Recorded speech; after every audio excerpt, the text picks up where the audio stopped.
Hello friends, welcome to film you channel. ఈరోజు మనం Kantara chapter 1 cinema గురించి అయితే మాట్లాడబోతున్నాం. అయితే ఈ సినిమాకి మాట్లాడే ముందు మనం కాంతారా ద లెజెండ్ అనే చిత్రం 2022 సంవత్సరంలో రిలీజ్ అయింది. మీరు ఆ సినిమా ఇంకా చూడకపోతే మేబీ అయితే అది చూసేయండి. ఎందుకంటే ఆ సినిమాకి ఇప్పుడు వచ్చిన సినిమా ప్రిక్వెల్ అనమాట.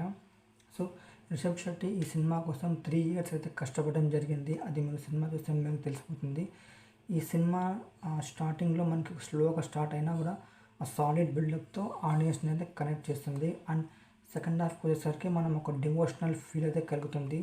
క్లైమాక్స్లో అయితే లైక్ మన ముందు ఒక దేవుడే వచ్చి నిలబడ్డాడేమో అన్న అయితే ఫీలింగ్స్ అయితే కలుగుతాయి. అండ్ ఈ సినిమా కోసం రిషబ్ శెట్టి 100 కోట్లకు పైన ఖర్చు పెట్టడం, బడ్జెట్ అయితే పెట్టడం జరిగింది. అండ్ ఈ సినిమాలో కొన్ని action sequences, animal shots, VFX ఇవన్నీ చూస్తే అన్నీ రియలిస్టిక్గానే ఉన్నాయి. అండ్ ఎక్కడ కూడా మీకు ఇది అనిపించదు, అంత బాగుంది సినిమా.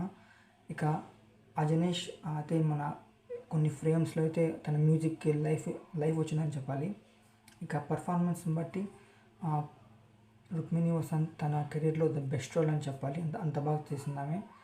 ఇక సినిమా గురించి అంటే ఎక్కడ కూడా మీకు ఇంత నెగటివిటీ కానీ ఇంత బ్యాడ్ ఒపీనియన్ కూడా రాదు. అంత బాగుంది సినిమా బిగినింగ్ నుంచి ఎండింగ్ వరకు.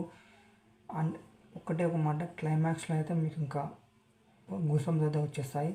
సో ఇది నా ఎక్స్పీరియన్స్తో నేను చెప్తున్నా, ఇది నా రివ్యూ.